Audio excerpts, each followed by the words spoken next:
A graça e a paz do nosso Senhor e Salvador Jesus Cristo seja convosco, meus irmãos. Amém. Vamos abrir a palavra de Deus no livro do Evangelho de 2 João, capítulo 1. Hoje é a segunda parte do sermão que eu iniciei na semana passada, versos de 29 até o verso 34. Evangelho segundo João.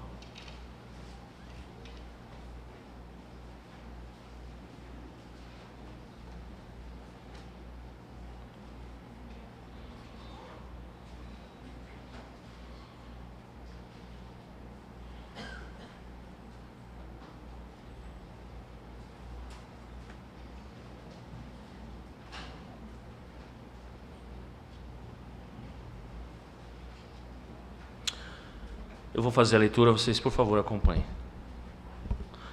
No dia seguinte, viu João a Jesus que vinha para ele e disse: Vejam, eis o Cordeiro de Deus que tira o pecado do mundo. É este a favor de quem eu disse: após mim vem um varão que tem a primazia, porque já existia antes de mim. Eu mesmo não o conhecia, mas a fim de que ele fosse manifestado a Israel vim, por isso batizando com água.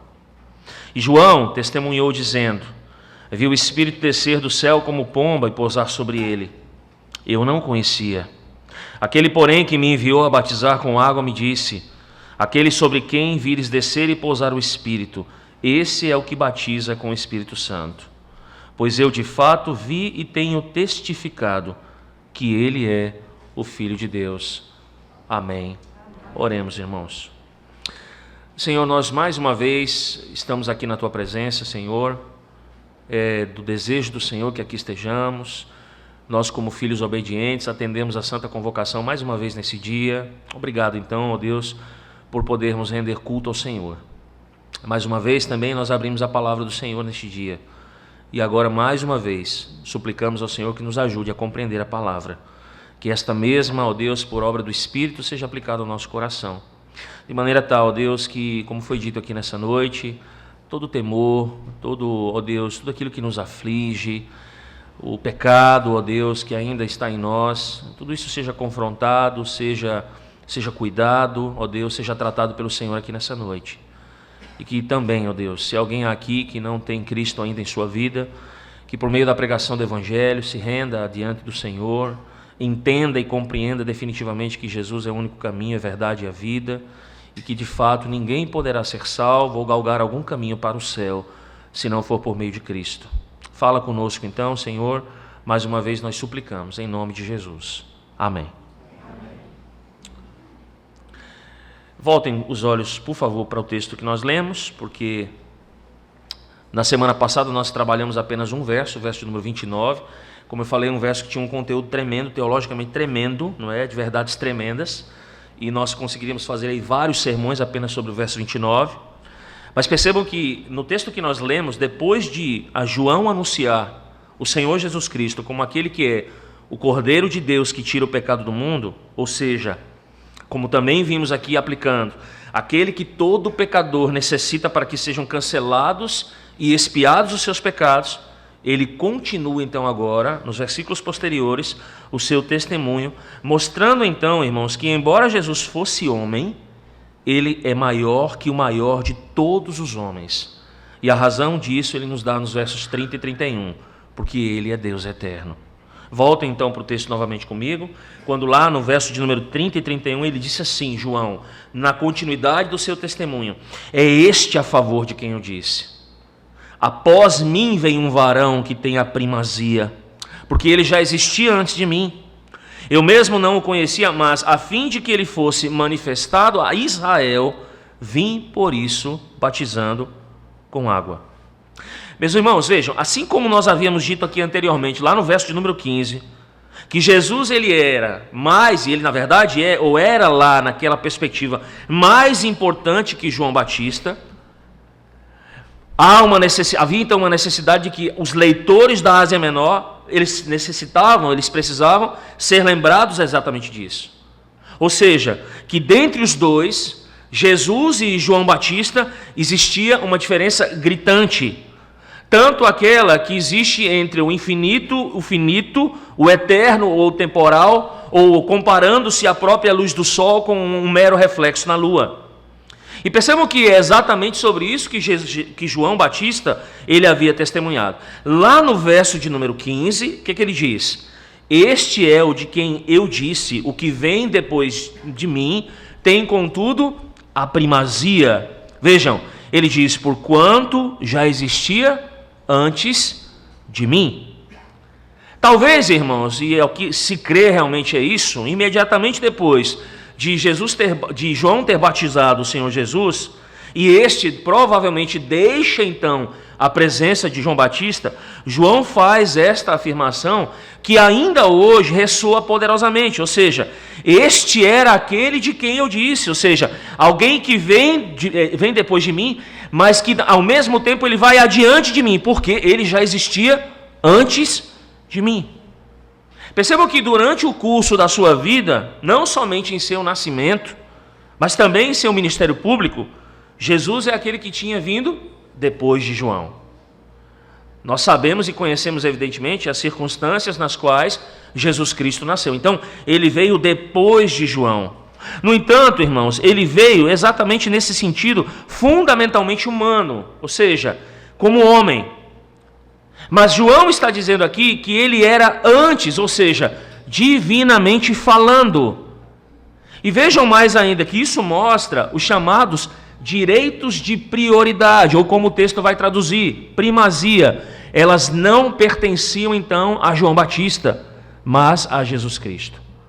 Tanto é que ele vai dizer, não é que ele mesmo pregava, dizendo assim, após mim vem aquele que é mais poderoso do que eu, do qual eu não sou digno de, curvando-me, desatar-lhe as correias das sandálias.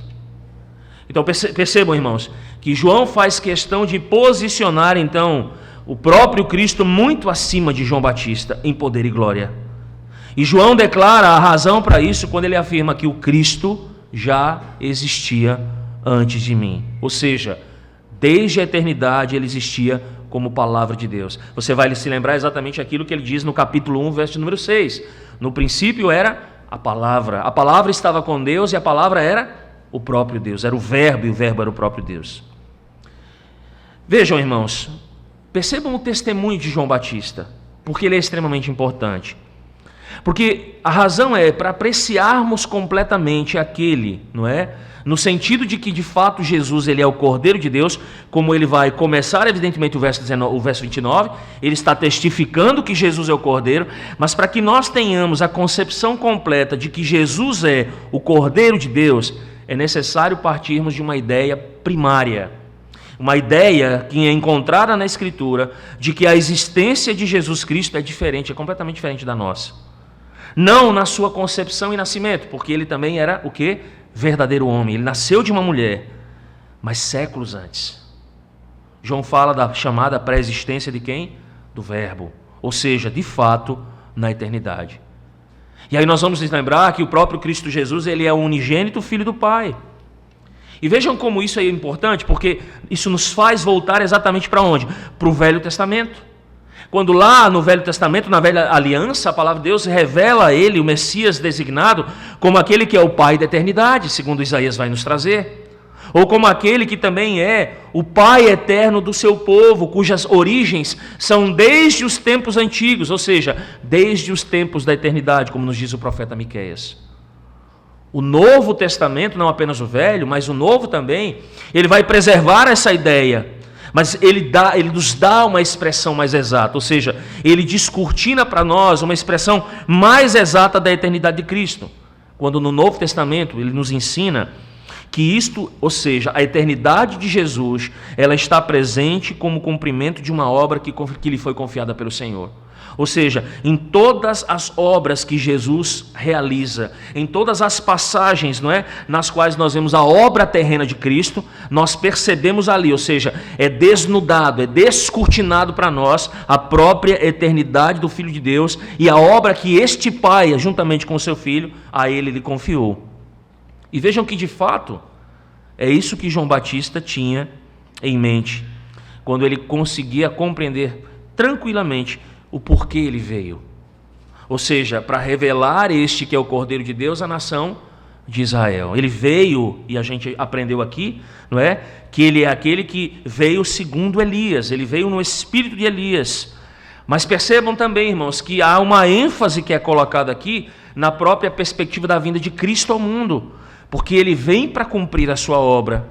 E vejam que o número de vezes, não é, que isso é dito aponta para o fato de que essa expressão, quando ele fala então que era aquele que existia antes de mim, é uma expressão que tem um sentido todo especial na Escritura, porque a correlaciona exatamente com o fato dele também ser o Cordeiro de Deus. Ele é o Cordeiro de Deus, mas antes de ser o Cordeiro de Deus, antes de ser o próprio Deus encarnado, ele é o Filho de Deus.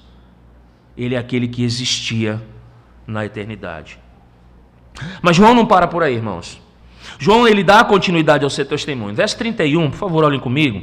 Ele diz assim: eu mesmo não o conhecia, mas a fim de que ele fosse manifestado. Então, vejam, João entende perfeitamente para o que foi que ele veio, não é? Ele entende perfeitamente quem o enviou, e ele entende a finalidade do seu ministério. Então ele diz: eu não o conhecia, mas a fim de que ele fosse manifestado a Israel, eu vim por isso, fazendo o quê? Batizando com água. Aparentemente, irmãos, João Batista havia batizado Jesus algum tempo antes. E até esse ponto, o próprio João Batista não o conhecia. Ele declara aqui no verso 31. Nós precisamos entender essa declaração de João. Não é que ele não o conhecia de forma alguma. João tinha um conhecimento de Jesus, ainda que um conhecimento limitado. Por quê? Porque por causa do advento do batismo de Jesus, Jesus havia estado com João. Ou seja, eles haviam tido um contato físico entre os dois. Então havia meio que um conhecimento muito pequeno do Senhor Jesus. Mas percebam, o que João diz aqui, quando ele diz que ele não o conhecia, ele não o conhecia evidentemente revelado como aquele que é o Cordeiro de Deus. Ou seja, ele ainda não o conhecia na sua função, na sua prerrogativa de Messias, ou seja, daquele que é ungido da parte de Deus. E é bem provável, irmãos, que João, por ser um homem de Judá, ele não tivesse muito conhecimento, de fato, um conhecimento mais detalhado acerca do Senhor Jesus. Porque Jesus até então, ele tinha passado a maior parte do seu tempo onde? Na Galileia. João estava na Judéia e Jesus estava desenvolvendo o seu ministério na Galileia. Mas perceba que pelo contexto que nós lemos aqui no capítulo 1, João então deixa claro que essa referência ela aponta para o tipo de conhecimento muito mais elevado do que um mero conhecimento físico. Como eu disse, ele teve um contato por conta da questão do batismo de Jesus, mas aquele conhecimento mais elevado, conhecimento mais espiritual, esse conhecimento João está dizendo, eu ainda não tinha, eu ainda não o conhecia. E percebam, João então confessa que ele então lhe fora revelado posteriormente de cima, ou seja, que Jesus era o Cristo. Então é nesse sentido que ele não o conhecia. Mas ele vai além, ele diz, para que ele então, Jesus, em seu ofício, aí agora sim, em seu ofício messiânico, ou seja, como ungido, como o Cordeiro de Deus, aí sim ele pudesse ser manifestado a Israel. Por isso, então, eu vim batizando com água. Vejam, tudo o que João sabia, irmãos, era que o seu próprio ministério de pregação, ele era caracterizado também com o batismo com água. Ou seja, era algo que era ordenado por Deus para simplesmente preparar o caminho para aquele que viria, para aquele que viesse, ou seja, aquele que deveria ser então revelado a Israel, como ele diz no verso 31. Então a intenção de Deus era para que o ministério de João Batista servisse como uma cortina que se abre para a manifestação pública daquele que viria. É como ele vai dizer, ele veio para preparar o caminho do Senhor. Vocês vão se lembrar as declarações negativas que ele faz acerca disso, mas que ao mesmo tempo são declarações revelacionais da própria pessoa de Cristo, quando ele vai dizer, eu não sou o Cristo, eu não sou o ungido, eu não sou o profeta, eu não sou ele é ele, eu não sou ele, eu vim para preparar apenas o caminho para ele, ou seja, para a manifestação pública daquele que vem.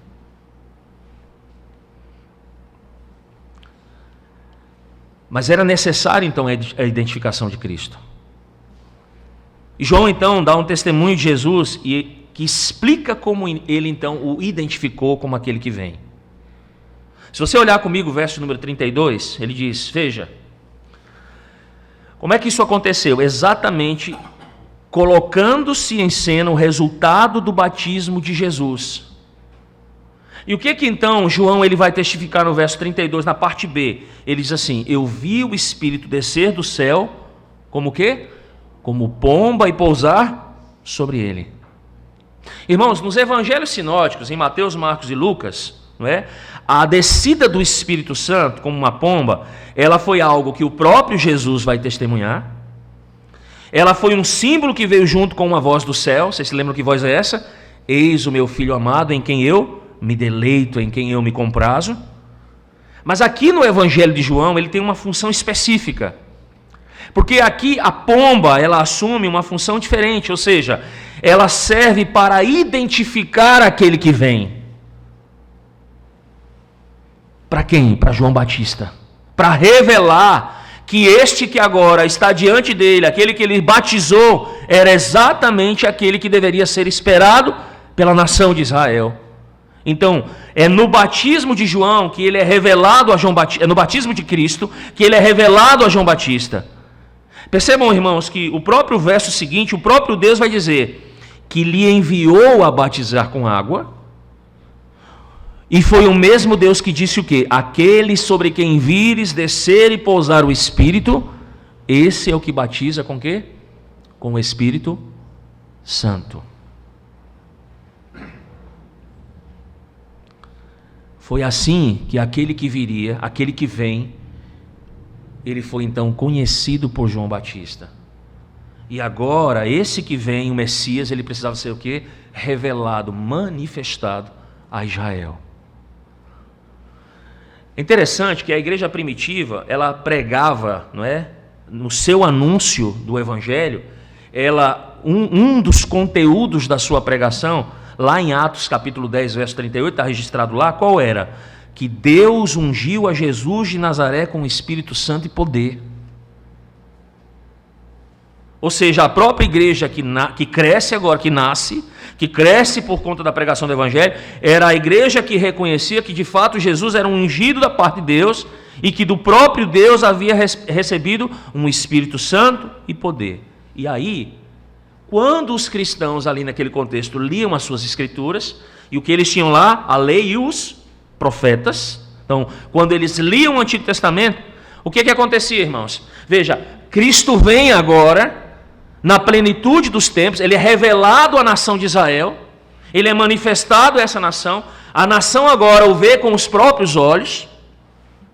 Essa é uma das características do Evangelho segundo João, não é? Mostrar de fato a testemunha ocular, ou seja, eu ouvi, eu estive com ele, eu testemunhei acerca dele. Então, Jesus vem, e a igreja agora, a igreja primitiva, irmãos, ela reconhece que ele é ungido de Deus, que é o que tem o Espírito Santo e poder, e agora quando ela olha para o Antigo Testamento, ela identifica então Jesus como o cumprimento das promessas de Deus.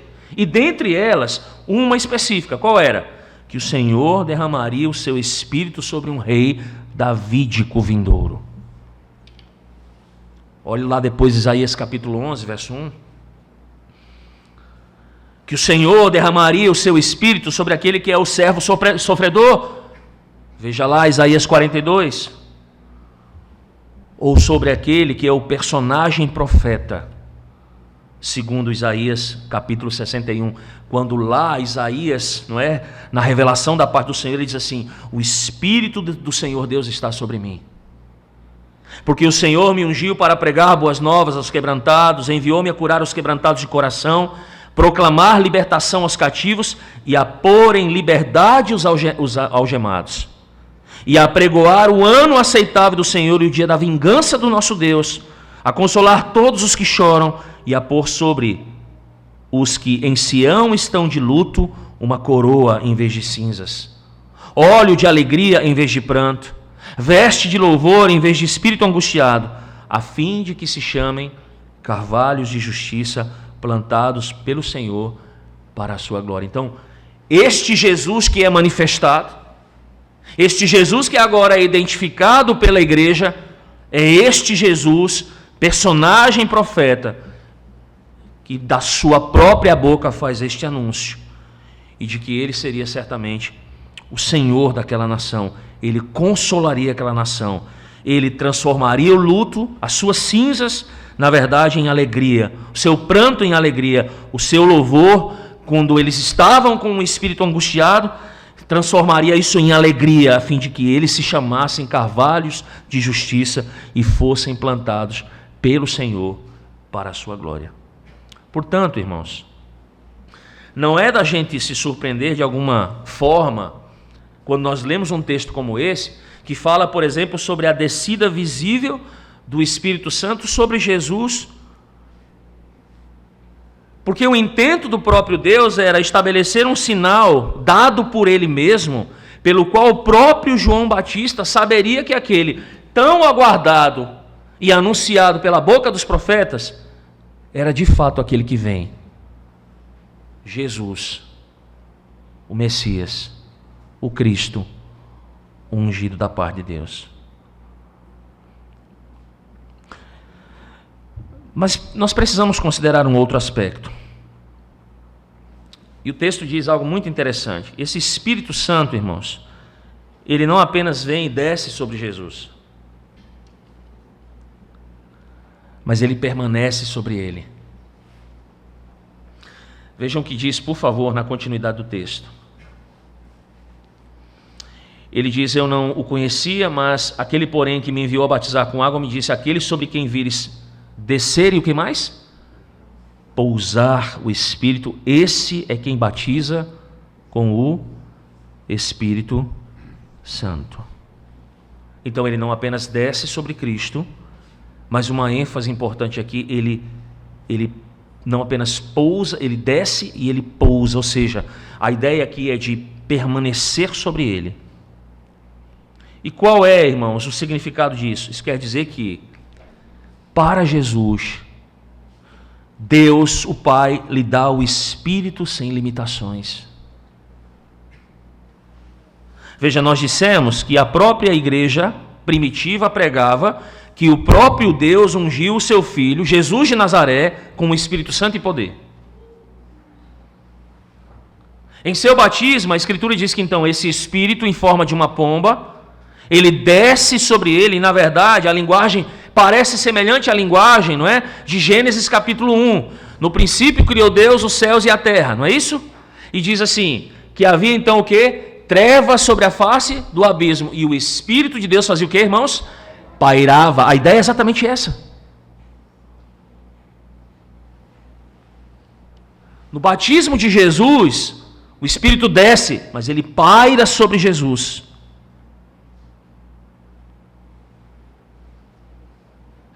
Deus dá o Espírito a Jesus Cristo, Deus encarnado, sem limitações, em toda a sua completude. Jesus não era, irmãos, destituído do Espírito Santo antes, não pensem isso. Mas no seu batismo, a revelação do Espírito veio sobre Jesus, acompanhada de uma voz, que afirmando que este era, então, o Filho amado de Deus, no qual Deus estava o quê? Se deleitando. Quando Deus dá o Espírito sem limitações a Jesus, isso vai caracterizar todo o ministério de Cristo.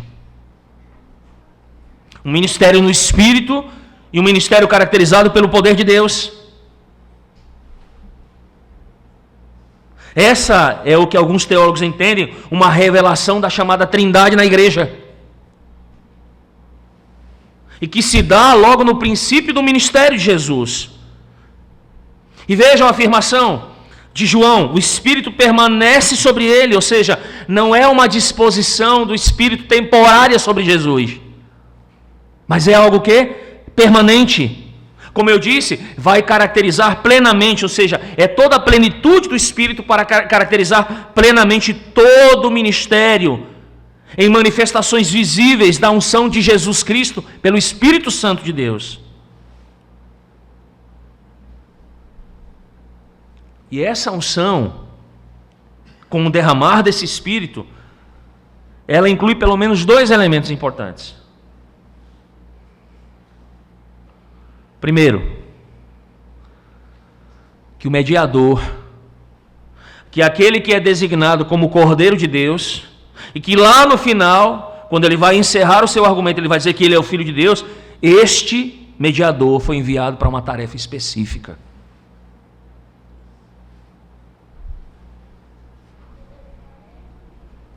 Qual era a tarefa? Ele vai dizer: eis o Cordeiro de Deus que tira o pecado do mundo.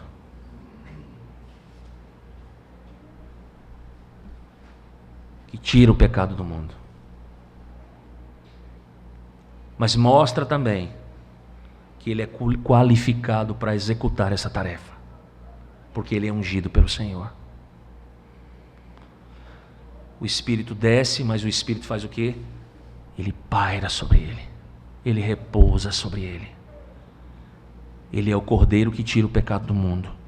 Ele está qualificado para executar esta árdua tarefa. Isto também, irmãos, antecipa o cumprimento de profecias lá do Velho Testamento. Isso é interessante. Que apontavam para um tempo determinado em que o povo de Deus teria o Espírito derramado sobre ele. E eis o ponto. O fato de que Jesus batizaria o seu povo com o quê? Com o Espírito Santo. E, portanto, há simultaneamente uma confirmação de quem ele é, mas mais do que isso, o anúncio do raiar de um tempo prometido, de um tempo de promessa. Jesus é ungido, mas por meio de Jesus o seu povo também será. É por meio dele que o Espírito Santo será o quê? Derramado sobre o seu povo. O mesmo Espírito que foi derramado sobre ele, que o ungiu, mostrando qual a tarefa e que ele era capaz de realizá-la, é o mesmo que seria derramado pelo Filho de Deus, pelo Cordeiro de Deus que tira o pecado do mundo, sobre o seu povo. Agora vejam, para João, o evangelista, ou seja, o autor do evangelho, o aspecto do batismo de Jesus aqui, irmãos, ele combina com o propósito do evangelho, ou seja, quando ele escreve o evangelho, qual era a função? A função era levar João Batista a reconhecer quem Jesus era, posteriormente dar um testemunho específico de Jesus, não de uma pessoa agora não mais identificada, ou seja, mas de fato manifestá-lo a Israel.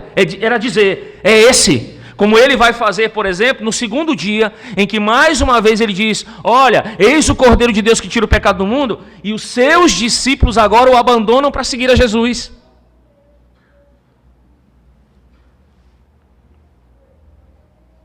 Ele agora, o Evangelho de João, o evangelista mostra que João Batista, agora sim, em seu batismo, na pomba descendo, na pomba ali pairando sobre Jesus, ele mostra algo extremamente importante, ou seja, que João agora, por essa razão, ele recebe um conhecimento superior e por isso ele pode afirmar então, que ele não é apenas o Cordeiro, mas ele também é quem?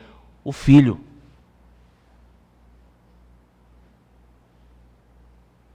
Ou como alguns vão traduzir, também de forma acertada, ele é o escolhido de Deus.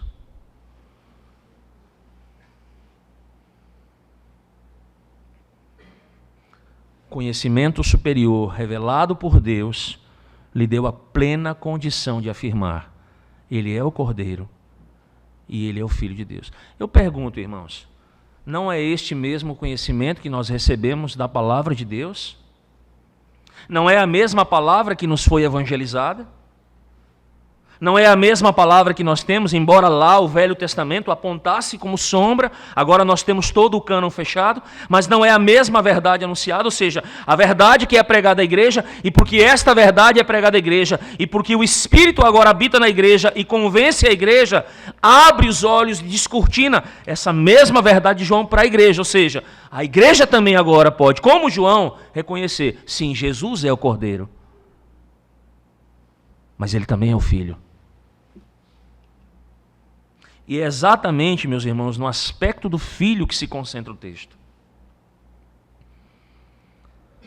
Vejam como ele termina.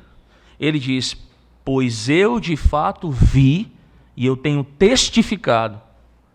Percebem a declaração, irmãos? Ele viu, ou seja, ele é uma testemunha o quê? Ocular. Ele não apenas vê, mas ele testifica. Ele empenha a sua própria palavra e diz, olha, acertadamente é isso. Isso é verdade, ou seja, eu vi com os meus próprios olhos, eu apalpei com as minhas próprias mãos, eu testifico.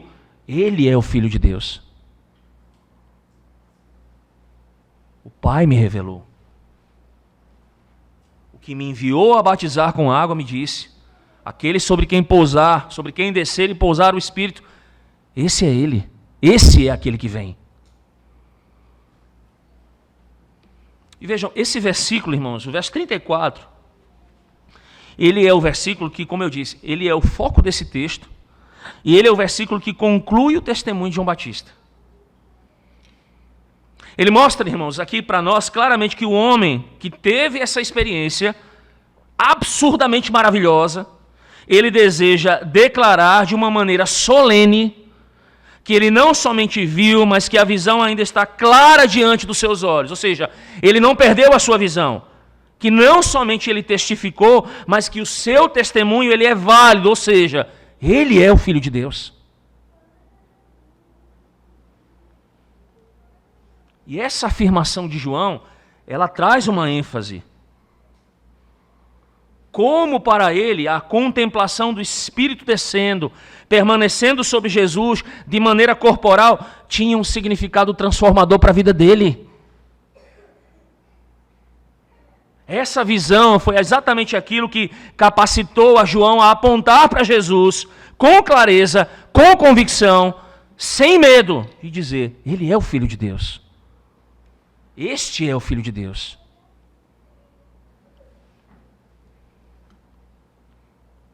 Mas há algo maior aqui, irmãos.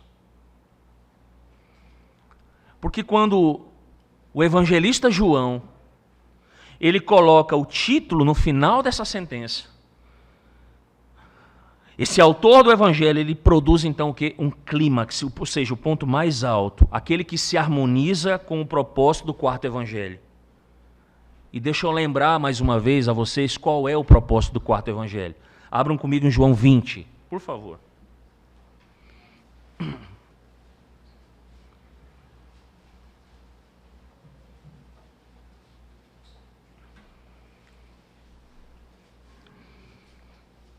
Eu vou ler aqui os versos 30 e 31, nós lá um pouco mais adiante, vamos voltar rapidinho. Mas ele diz assim, olha, na verdade, fez Jesus diante dos discípulos, versos 30 e 31, muitos outros sinais que não estão escritos neste livro. Mas veja o que ele diz no verso 31, irmãos. Vejam bem as palavras aqui do evangelista João.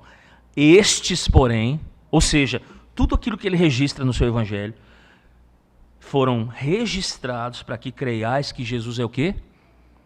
O Cristo. Mas não apenas o Cristo. Que mais, irmãos? O Filho de Deus. E para que crendo em quê, irmãos? Que Jesus é o Cristo e que Jesus é o quê?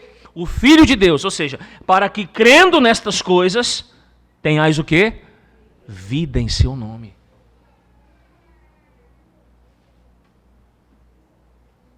Para que vocês recebam vida eterna.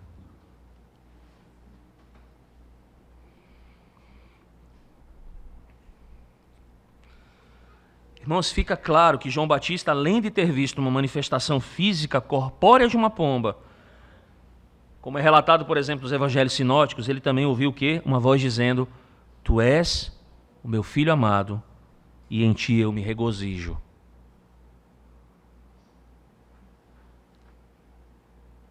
Esta expressão no verso 34, ela se refere ao próprio Filho de Deus, no sentido mais elevado do que esse título possa ser utilizado. Porque ela expressa uma relação extremamente peculiar que existe entre o pai e o filho. Uma relação que só existe entre o pai e o filho. Vejam, irmãos, em nenhum outro lugar fica tão claro que para o próprio Jesus Cristo, você lê o Evangelho de João, em nenhum lugar fica tão claro para o próprio Jesus Cristo o que esse título expressava, irmãos. Ou seja, era o relacionamento essencial que ele tinha com Deus, o Pai, ou seja, aquele que o havia enviado. Nós falamos aqui num sermão anterior sobre a própria consciência de Jesus, não é? Em ser aquele que foi enviado, ou seja, em ser o Filho. Esse é um dos traços mais impressionantes da vida interior de Cristo Jesus, onde, porventura, os relatos do Evangelho não nos permitem penetrar. Na experiência dos discípulos, você olha para essa experiência, você vai perceber a importância do Filho como Messias. Ela tinha sido considerada muito mais antes que eles entendessem as dimensões mais profundas do relacionamento que eles tinham com Deus, como o Pai deles. Mas se você for olhar a atuação de Jesus como Messias, onde estava a base dessa atuação, irmãos? Era no fato dele ser Filho eterno.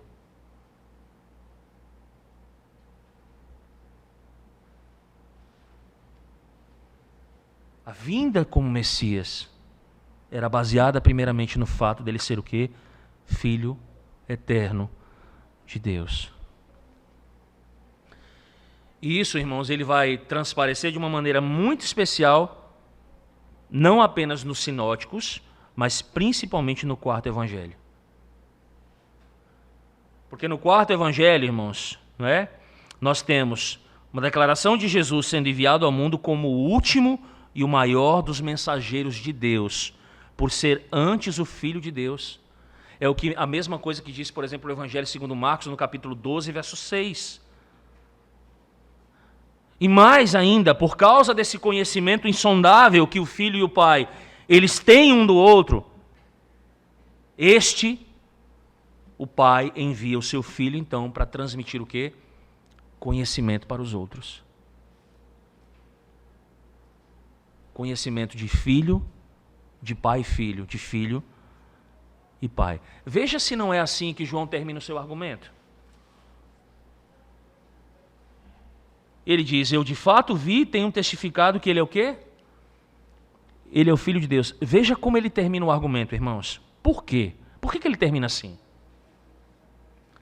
Por que ele termina com a declaração de Jesus ser de fato o Filho de Deus? Por que ele dá tanta ênfase nisso, irmãos? Porque vai haver um dia em que toda essa fase ela é extremamente importante. Ver, testificar, ser testemunho ocular, que é a ênfase que o Evangelho de João dá. A ênfase de João é: eu vi, eu fui testemunho ocular, os meus olhos viram, as minhas mãos apalparam, eu testifiquei. E a pergunta é, e quanto a nós, irmãos?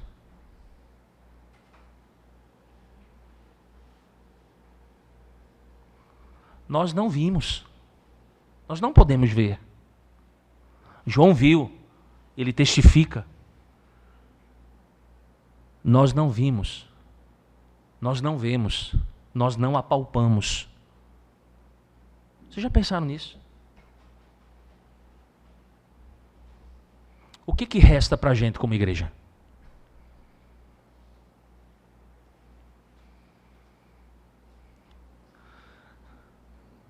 Vocês lembram? O mesmo Espírito sobre Jesus que pousa e permanece sobre ele é o mesmo Espírito com o qual Jesus fará o quê? Batizará, ungirá, derramará sobre o seu povo. Nós não vemos. Nós não apalpamos. O que nos resta?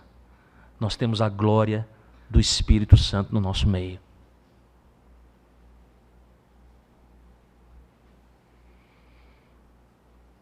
Porque a Escritura diz que é o Espírito Santo que vai desvendar os nossos olhos para vermos, e prestem atenção nisso porque a ênfase de João, para vermos agora pela fé. João viu com seus olhos, ele o teve em seus braços, ele testificou, ele foi uma testemunha ocular. Agora, pela glória do Espírito Santo, este com o qual Jesus batiza a sua igreja, ele desvenda os nossos olhos. Percebem a linguagem, irmãos? Ver, testificar, testemunho ocular, ou seja, para desvendar os nossos olhos, para vermos aquilo que não vemos face a face, mas nós vemos pela fé.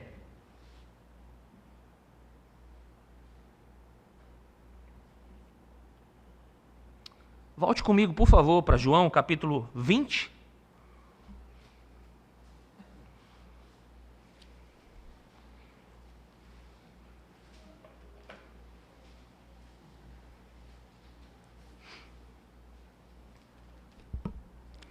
E veja se não é isso o argumento de João aqui no final do capítulo 1. No final do seu argumento, verso 34.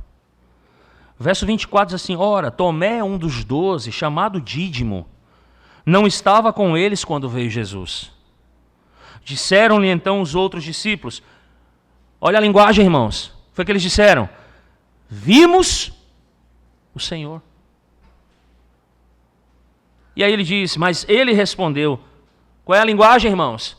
Se eu não vir em suas mãos o sinal dos cravos, e não lhe puser o dedo, e não puser a mão no seu lado, de modo algum eu acreditarei. Aí ele diz, passados 8 dias, então João se preocupa inclusive com essa referência, porque a igreja se reunia todos os domingos, ou seja, todo o primeiro dia da semana. Então, passados 8 dias, estavam outra vez ali reunidos os seus discípulos, e Tomé com eles. Estando as portas trancadas, veio Jesus, pôs-se no meio e disse-lhes, paz seja convosco. E logo disse a Tomé, põe aqui o dedo, vê as minhas mãos. Chega também a mão e põe no meu lado. Não sejas incrédulo, mas crente.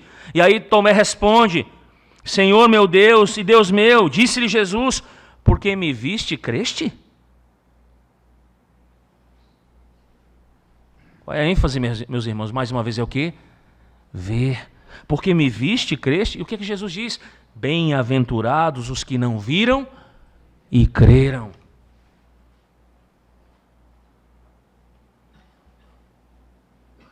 E aí, mais uma vez, ele diz, muitas coisas foram feitas que não estão registradas. E ele diz, tudo isto foi registrado para que vocês creiam que Ele é o Cristo, Ele é o Filho de Deus. E crendo nisso, vocês vão ter o quê? Vida eterna.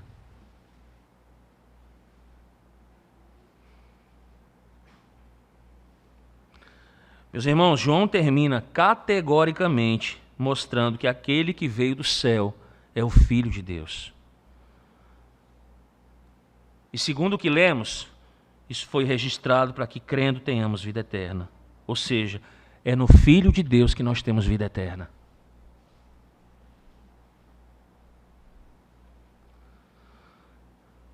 Agora deixa eu concluir, irmãos,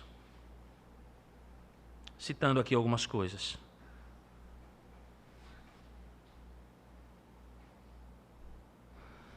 Este enviado de Deus é o seu Filho amado em quem ele tem prazer. É isso que ele diz, a sua voz diz, este é meu Filho amado em quem eu me comprazo. Deixa eu contar aqui uma rápida história para vocês. Diz que um certo pastor entrou num táxi uma vez, pegou um táxizinho e ia para uma determinada região, um pouco longa, não é? O seu destino era um pouco longo. E então ele orava no táxi, para que ele tivesse a condição de pregar o evangelho para o taxista. Então, orando ali, pedindo discernimento a Deus para que houvesse uma oportunidade, para que Deus revelasse alguma coisa para ele, né, naquele instante, ele olhou para o retrovisor do carro e ele viu um monte de santinho pendurado. Geralmente taxista tem essas coisas, né? Cruzinha. Não sei se vocês estão acostumados a verem isso. Bom, enfim. Aí ele disse, pronto, tá aí. Aí ele perguntou, rapaz, eu estou vendo que o senhor é um homem muito religioso. Aí o taxista diz, realmente eu sou um homem muito religioso. Aí ele disse, como é que o senhor entende a perspectiva de salvação? Aí ele disse, é muito simples, olha, eu sou um homem muito bom, eu cuido muito bem da minha família, não é? Tenho a minha esposa, tenho os meus filhos, eu procuro ser um trabalhador honesto, tratar bem os meus clientes, procuro ajudar as pessoas que estão necessitadas. Então ele foi relatando o quê? Tudo aquilo que ele fazia de bom. Aí o pastor parou e disse assim, então é essa a ideia que o senhor tem de salvação, pelas coisas boas que o senhor faz. Ele disse, Aí ele disse, olha, deixa eu dizer uma coisa para o senhor. Se o senhor baseia a sua salvação naquilo que o senhor faz, o senhor está equivocado. Porque a Bíblia diz que a nossa salvação é por meio de graça e não é por meio de obras. Ou seja, nós dependemos de Cristo. E aí ele citou exatamente, esse texto veio exatamente à cabeça dele, quando ele diz assim, olha, este é o meu filho amado em quem me comprazo. Ou seja, Deus se deleitando no seu filho. E aí ele vai fazer uma aplicação, ele diz, olha, Deus, ele só se deleita em um homem, como ele se deleitou no seu filho, se quando Deus olhar para esse homem, ele ver o próprio filho dele refletido nesse homem. Ou seja, Deus pode ter prazer em um homem? Pode, desde que ele seja regenerado, desde que ele seja de fato alvo daquele Cordeiro de Deus que veio para tirar o pecado do mundo. Ou seja, Deus pode ter prazer só se ele estiver em Cristo. Ou seja, Deus olha para essa pessoa, Deus olha para esse pecador e ele se compraz dele, mas porque ele vê Cristo nele. Ele vê o seu filho nele. Para que ele se deleite em um homem. Assim como ele se deleitou em seu filho e se deleita em seu filho. Esse homem, esse pecador, precisa estar coberto do sangue de Cristo. Do sangue do seu próprio filho. Jesus Cristo. Mas há um outro aspecto nesse texto interessante. E diz respeito exatamente ao fato de Jesus ser filho, como eu disse a vocês. Vocês se lembram qual foi a oração que Jesus ensinou aos seus discípulos? Estes pedem a Jesus, Senhor, ensina-nos a orar. E como é que Jesus ensina eles fazerem o que orando? Pai nosso.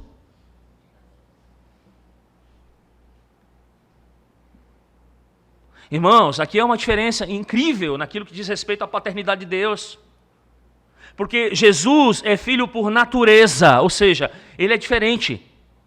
Ele é o unigênito filho de Deus, ele é filho por natureza de Deus, e nós o somos filho por adoção. Nós fomos adotados como filhos de Deus, e a razão, irmãos, é Cristo, é esse Cordeiro, é esse Filho de Deus, que foi entregue, que verteu seu sangue na cruz, e é por causa dele agora, por ele ser o Filho de Deus por natureza, e por meio dele nos tornarmos filhos de adoção da parte do Senhor, que nós podemos orar então dizendo, Pai nosso.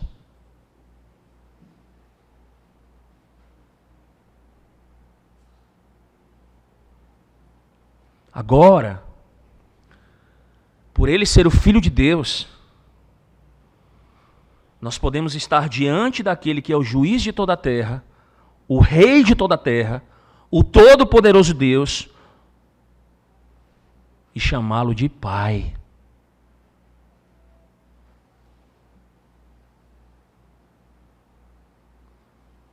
Meus irmãos, vocês sabem o que é, qual é a implicação disso para a vida da igreja?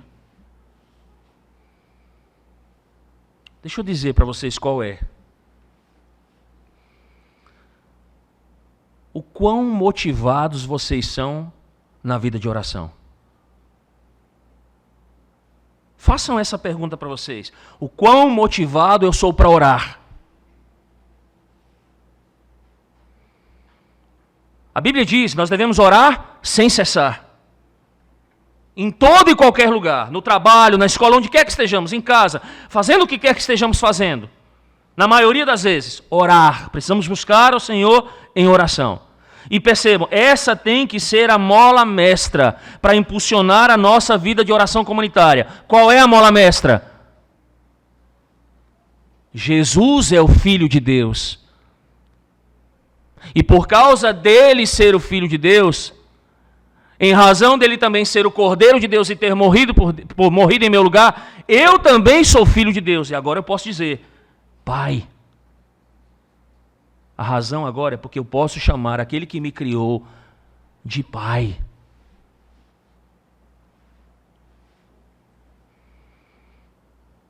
Pai. Irmãos, percebam, isto é uma bênção só dada à igreja. Nenhum ímpio pode orar, ele pode até fazer isso na prática. Pai, Deus não ouve porque Deus não é o seu Pai.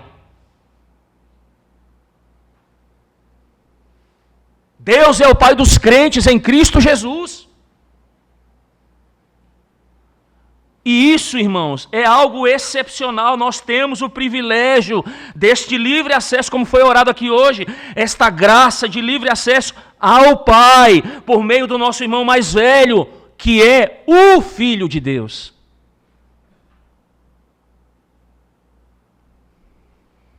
Só por essa razão, toda quarta-feira essa igreja tinha que estar cheia. Toda quarta-feira, quem pudesse vir para a igreja deveria estar aqui. Por quê?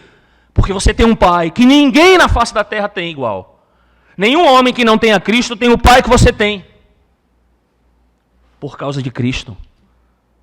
Isso é uma bênção, irmãos. Isso é um privilégio, irmãos.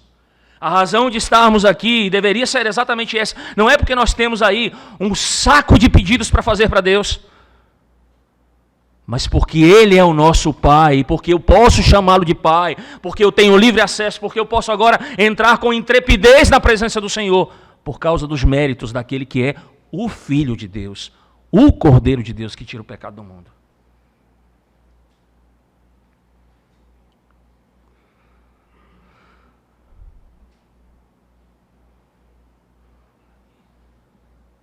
Isso é bênção, irmãos. Compreendam isso definitivamente.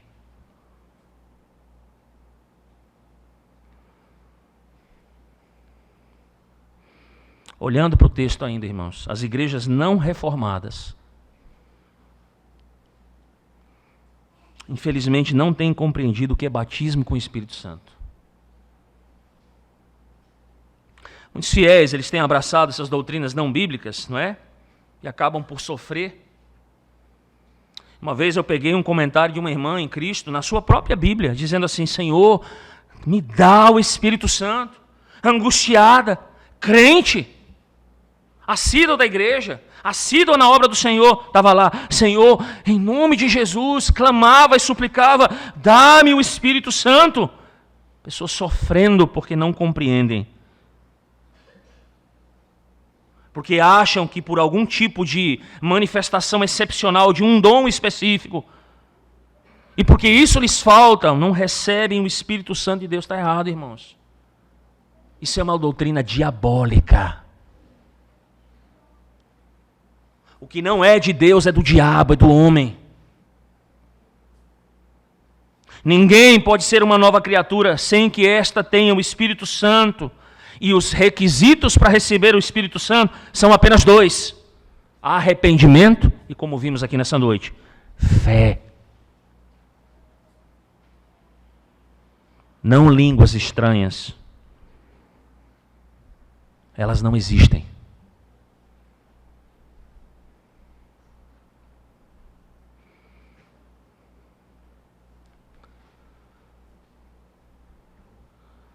Por último, irmãos, os profetas, os apóstolos, todos eles convergiam na tarefa de anunciar Cristo ao mundo. De quem é esse papel hoje? João diz: eu fui escolhido, eu vim batizando em água para que ele fosse o quê? Manifestado a Israel. Para que ele fosse revelado ao seu povo. Os profetas fizeram isso. Os apóstolos, foi dado a eles essa incumbência. Mas esta agora é da igreja. Esta é sua, esta é minha. Hoje esse papel é da igreja. Como eu disse, João deveria manifestá-lo a quem? A Israel. Os apóstolos os fizeram a Israel e a gentios. E nós, como igreja, devemos manifestar o Cordeiro de Deus que tira o pecado do mundo e o Filho de Deus, ao mundo todo, irmãos.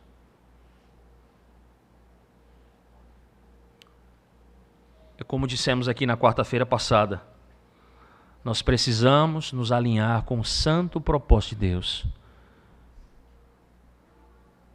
E todos nós precisamos nos tornar pescadores de homens, para a glória do seu bendito nome, para que todos possam declarar: este é o Cordeiro de Deus, este é o Filho de Deus, e assim receber então a vida eterna. Amém? Vamos orar, irmãos.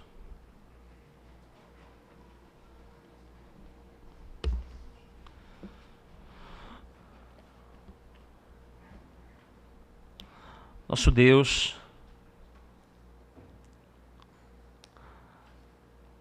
aqui estamos diante das declarações de João.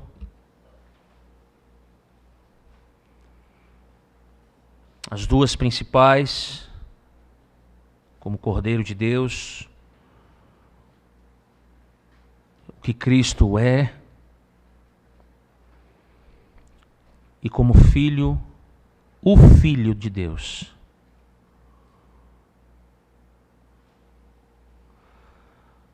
Essas duas declarações, ó Deus, verdadeiras,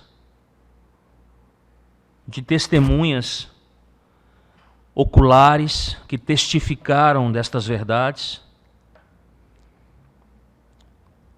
elas são extremamente importantes para a igreja, Senhor. Por isso, dai-nos a compreensão daquele que é o Cordeiro de Deus que tira o pecado do mundo dos eleitos, do mundo daqueles que creem no seu nome. Cordeiro esse que se encarnou e que substitutivamente subiu à cruz em nosso lugar. Sacrifício que foi providenciado pelo próprio Deus, não por nós. Por esta causa, Senhor, nós fomos lavados do nosso pecado, Senhor. Por esta causa, nós fomos declarados justos diante do Senhor. Mas antes mesmo disso, ó Deus, a compreensão de que Jesus é o Teu Filho. O Teu Filho. Um Filho único, de mesma natureza, de mesma glória, de mesma santidade, de mesmo poder. Este Filho com o qual hoje nós nos identificamos, porque Ele também é o Cordeiro. O nosso irmão mais velho, que nos conduziu em toda a sua sabedoria e através do seu sacrifício, para que também fizéssemos parte de uma família seleta, de um povo seleto, como filhos de Deus também.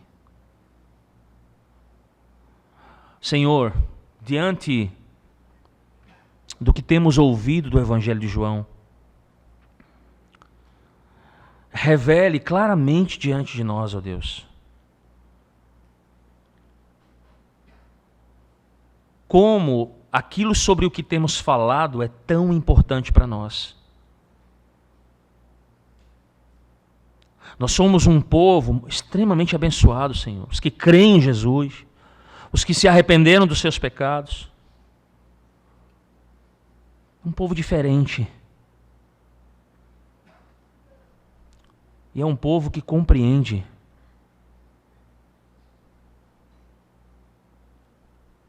o seu bendito Redentor. Que não haja esquecimento, ó Deus, em nós. Que não haja, ó Deus, a falta de conhecimento que nos levaria, ó Deus, a abandonarmos tão grandes verdades, nos desviarmos, ó Deus, de tão grandes privilégios.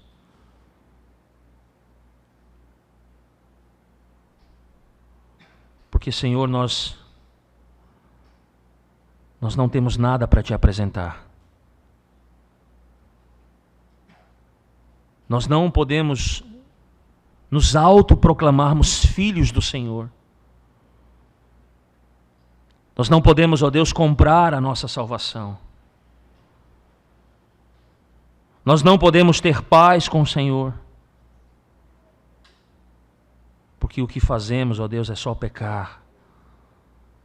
Pecar. E nos afastarmos de Ti. Mas por causa deste que é o Cordeiro de Deus e o Filho de Deus, o Senhor nos alcançou e nos amou com amor eterno. E bendito seja o Senhor por isso. Que o fato de termos este Cordeiro em favor de nós e este irmão tão precioso nos estimule, ó Deus, a uma vida cristã de santidade, de pureza, de fé, de amor. Porque a Tua palavra também nos diz que todos nós que estamos em Cristo Jesus, que fomos alvos do sacrifício deste Cordeiro, e que por meio deste Filho somos também filhos de Deus, nós fomos alvos desta mesma graça. Nós agora fazemos parte da mesma família. O corpo é de Jesus. Ele é o cabeça, nós somos o seu corpo. Nos abençoa, Senhor. Acalenta, ó Deus, aquece os nossos corações, inflama os nossos corações para verdades tão sublimes, ó Deus. E faz com que isso se veja de maneira muito prática, com uma fé fervorosa, com um cristianismo autêntico, para a honra e para a glória do Teu santo nome. Em nome de Jesus. Amém.